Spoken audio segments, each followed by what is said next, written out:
Hello everybody, welcome to episode 178 of Shelf Reader. Today we're going over chapter 35 of Boruto 2 Blue Vortex entitled Cute.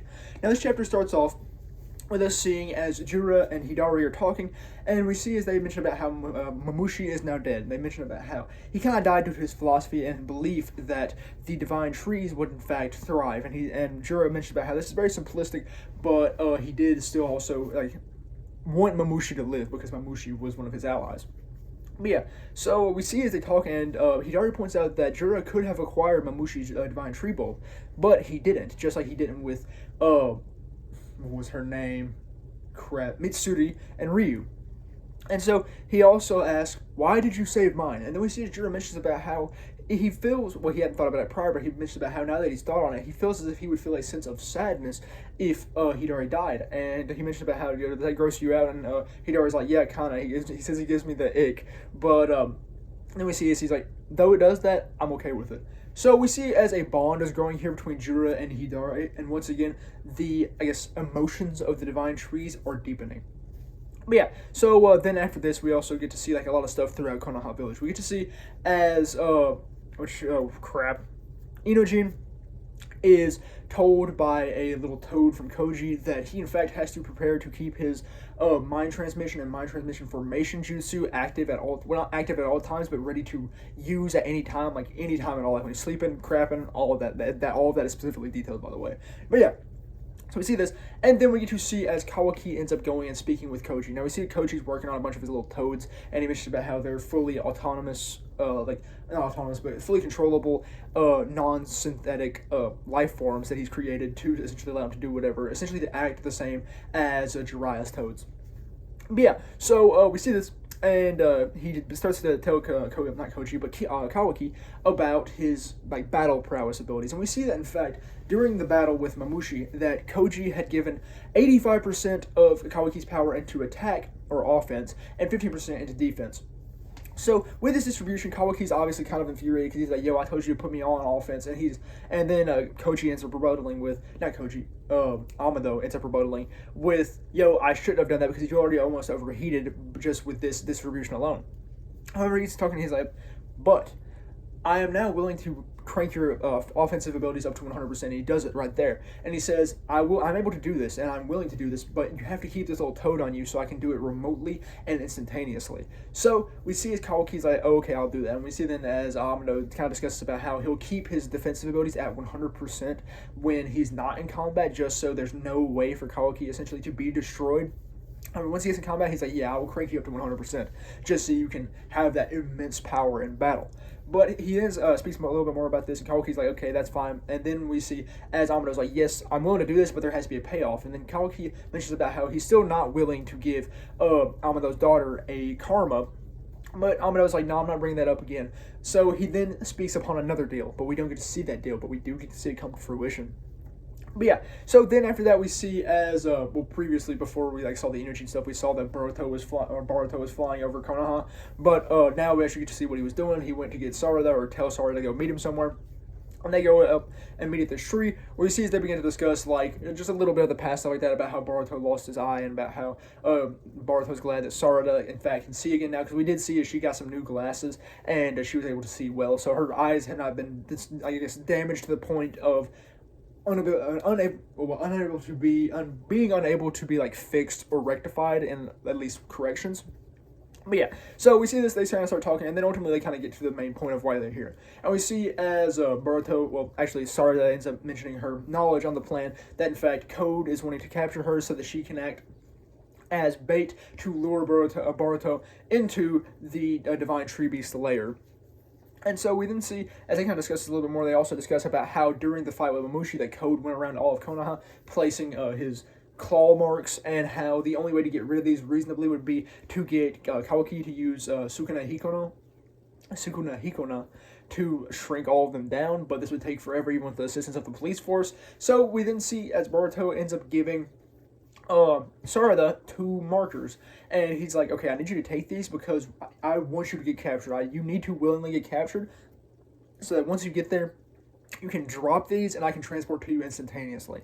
And he's like, "You have to drop them because if you keep them in your hand, I'm unable to sense the chakra as well as if you had dropped them."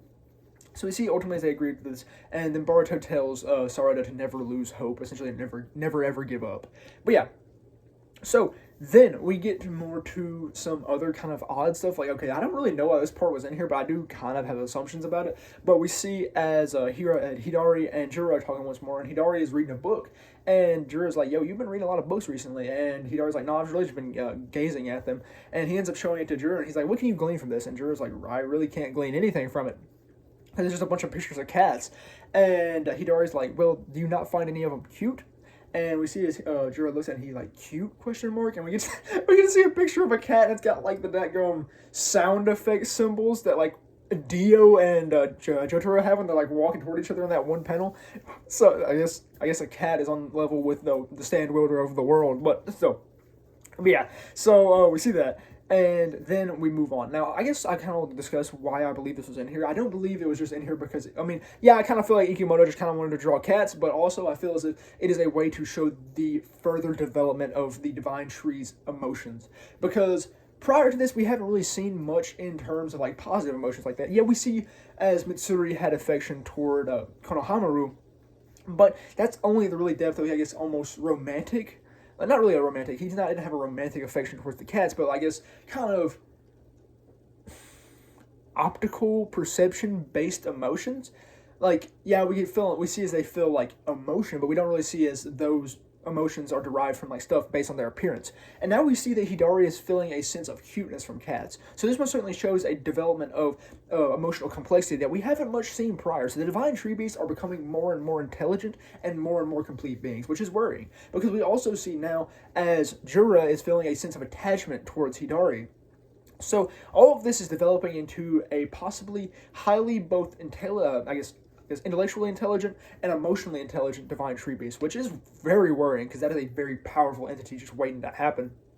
But yeah, so then after this, we end up seeing as we see Inojin ends up running into Koji, just not Koji, Amado. My gosh, they have such similar designs. I keep mixing up their names. But yeah. You see, as Inojin runs into Amado, and Amado ends up speaking with him. He's like, "Yo, I got the battle information from the Mamushi battle, and I want you to give it to Koji." And Inojin's like, "I don't know why you wouldn't give it to Boruto, because it'd be a lot easier for Boruto to get there." But he's like, "No, well, just give it to him whenever you meet him." So it seems as if Amado was aware of the little toad that Inojin had with him. So we see this, and then ultimately Koji ends up interacting with Inojin. He's like, "Yo, yeah, I'll look at that, but I don't know what it holds, so I'll wait till I get my next prescience update so that I can then see if it will have any effects on me reading this data." So we then see as the toad ends up Koji ends up using summoning jutsu to summon in the little toad, and he picks up the little scroll. Oh my gosh, scroll flash drive, and he holds it, and then he senses something in his building. And we then see as Kawaki comes in out of nowhere, and Koji prepares to draw his blade to slash him, but because he doesn't notice it's Kawaki at first, and he goes, "Kawaki?" And this second of hesitation is all that's needed, because we see that Kawaki, in fact, has one of Amado's toads on his shoulder, and the toad says, "Cul-de-sac." Cul-de-sac. And then we see as Amado falls out, because he had, in fact, put a, what's the exact term? It's like a sleeper code, not a sleeper code, like a sleeper code that actually makes you sleep, but, it's called a code something. Crap. I'm forgetting the exact term for it. But, activation. That's not activation code. It's... Crap, I can't remember the exact terms. It's not really important. But it's the code that he used on Kawaki to shut him down. That's essentially the shutdown button. But yeah, so we see this, and then we see as Kawaki places a toad on Koji so he can transport him to Amado. And we then see as Amado's like, "Yo, you might want to touch that toad as well, Kawaki, if you don't want to get stuck there." So that's where the chapter ends. I'm really curious to see what's going on here. I don't know if Amado is on the side of the Divine Trees now, or what. He might just be a third party in this already kind of two-party battle, but it's concerning. I don't know what Amado's goal is here, because Amado really doesn't have a reason to get Koji. Like, I don't know why he would want Koji. I mean, yeah, he is his invention, but, like, still, I don't know what reason Amado would have to get Koji. And so I'm really ready to see where this plays out. This is most certainly setting up to be a promising start of a new arc, because we just ended the previous arc with the end of the Mamushi fight. So now we're moving on to this new arc, and this is most certainly a promising intro to what will be probably I'd say a decently sized arc. I don't know, but it might just be a short one.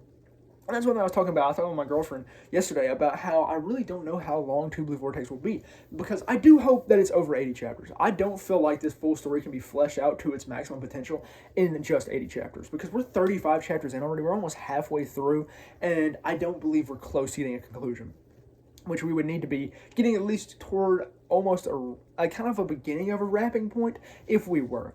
But yeah, so I'm really ready to see how long it ends up being, because I feel like Two Blue Vortex is not given a chance a lot of the time because of the hatred upon the original Boruto manga and anime. But I feel as if it needs to be, because it is high quality manga. It's very interesting, it's very alluring, and it has a lot of interesting concepts that we didn't see from the original Boruto. Like, we didn't get to see, I guess, regular old jutsu triumph that much in the original Boruto, but we've seen as regular old jutsu literally beat something almost equivalently as powerful or more powerful than a Ten Tails. We see as Inujin was able to beat Mamushi based off his regular odd jutsu, his whatchamacallit. Oh crap, why am I forgetting her name? Oh my gosh, why am I forgetting her name? It's a original Boruto Chunin level jutsu, but it was used to beat a divine tree. So, like, we're seeing this, and it's really cool. Like, we're not just seeing karma versus divine tributes. We're seeing normal, regular people beat it based off the powers of their jutsu. Just pure training and getting good with their, I guess, well, this is a Gekkei Genkai, but still.